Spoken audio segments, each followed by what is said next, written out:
Sahabat Indonesia, waktu Tuhan adalah waktu yang sempurna. Ketika Tuhan membuatmu harus menunggu, penantianmu itu pastilah tidak akan sia-sia. Tuhan menghargai setiap jerih payahmu dalam merajut mimpi-mimpi indahmu.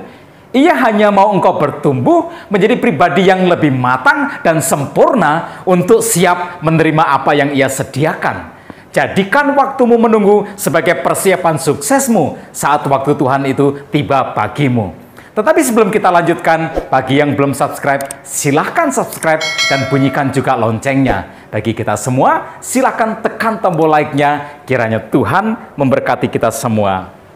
Pengkhotbah pasal 3 ayat 11 bagian A berkata, Ia membuat segala sesuatu indah pada waktunya. Tetapi dalam dunia yang serba cepat dan kompetitif ini, menunggu bisa dimaknai dengan keliru.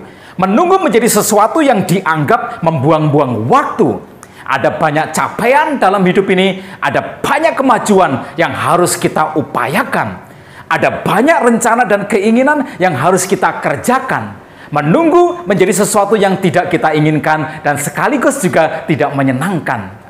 Kita punya waktu yang sudah diisi dengan keinginan-keinginan. Kita punya waktu yang di dalamnya kita meletakkan mimpi-mimpi indah kita. Agenda kerja kita, cita-cita kita, semua ada di dalam garis kehidupan yang bernama waktu. Waktu berjalan ke depan, kita tidak akan bisa mengulanginya apa yang sudah terlewatkan.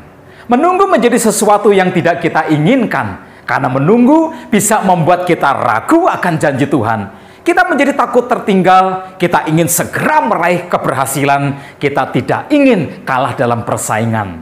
Kita melupakan sesuatu yang penting dalam hidup ini yang bernama waktu Tuhan. Yang oleh kitab pengkhotbah tadi dibahasakan, Ia membuat segala sesuatu indah pada waktunya. Waktu Tuhan adalah waktu yang terindah. Saya teringat kepada kisah perjalanan Daud. Tuhan tidak langsung membawa Daud ke dalam istana dan mendudukkannya sebagai seorang raja. Walau Nabi Samuel sudah mengurapinya untuk menjadi seorang raja. Daud harus menunggu waktu yang dinanti-nantikan itu selama kurun waktu 13 tahun lamanya. 13 tahun penantian bukanlah waktu yang singkat. Dalam masa menunggu itu, Tuhan mengisinya dengan proses kehidupan. Daud mengembalakan kambing domba ayahnya yang oleh Eliab kakaknya disebutkan hanya 2 atau 3 ekor saja. Sebuah jumlah yang tentunya menandakan bahwa Daud berasal dari keluarga yang sangat sederhana. Tentulah itu bukan sebuah tugas atau pekerjaan yang mengindikasikan bahwa Tuhan sedang mempersiapkannya untuk menjadi seorang raja. Tugas kecil dan sederhana itu sangatlah jauh dari gengsi. Namun Daud menjalaninya dengan kesungguhan hati. Ia menggunakan kesempatan itu untuk melatih nalurinya untuk melindungi kawanan kambing domba yang digembalakannya. Ia juga mengasah keberaniannya untuk berkelahi melawan setiap singa dan beruang yang datang hendak memangsa hewan gembalaannya. Ia melatih dirinya terampil untuk memainkan ketapel atau umban, alat kecil dan sederhana itu. Di tangan Daud bisa berubah menjadi mesin pembunuh yang sempurna. Goliat, musuh yang paling ditakuti oleh seluruh barisan tentara Israel, termasuk Raja Saul sendiri, jatuh tersungkur di depan kakinya setelah batu yang dilontarkan melalui umban atau ketapel itu menancap tepat di dahi Goliat. Dalam episode berikutnya, di babak kehidupan Daud, banyak diisi dengan peristiwa demi peristiwa. Berulang kali, Raja Saul berusaha untuk membunuhnya, dan berulang kali pula, Daud harus melarikan diri supaya tetap hidup dan selamat darinya. Hidupnya diisi dengan banyak perjuangan dan petualangan.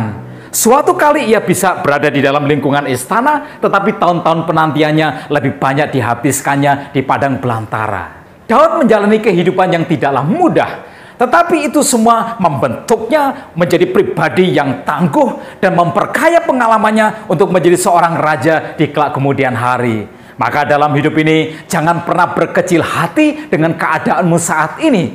Jangan pernah berkecil hati dengan tugas atau kehidupan yang harus engkau jalani, yang sepertinya tidak berarti dan kurang dihargai. Jangan pernah kehilangan semangat dan iman, sekalipun kenyataan yang engkau hadapi sepertinya menjauhkanmu dari mimpi-mimpi indahmu.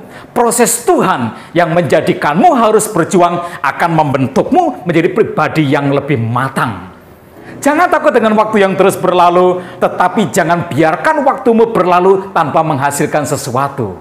Tempalah dirimu dengan banyak ilmu, isilah hari-harimu dengan melatih talenta dan bakatmu.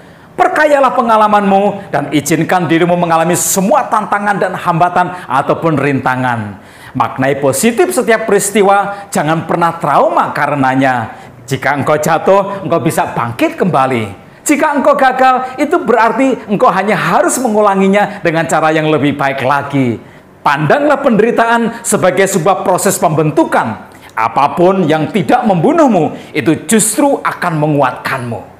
Sahabat Indonesia, jika Tuhan membuatmu harus menunggu, ingatlah ini, Tuhan tidak sedang menyia-nyiakan hidupmu. Jika Tuhan mengirimmu ke sekolah kehidupan, Ia tidak akan membawamu ke ruang-ruang kelas yang ber-AC dan yang nyaman. Engkau akan dihadapkan kepada kehidupan yang kejam dan yang keras, tetapi proses Tuhan itu tidak akan mengkhianati hasil dan masa depanmu. 13 tahun sejak minyak diurapkan di kepala Daud, tentulah sudah lama mengering dan tidak lagi berbekas. Tetapi apa yang Tuhan sediakan bagi Daud, tidak seorang pun bisa mengambilnya dari tangan Tuhan.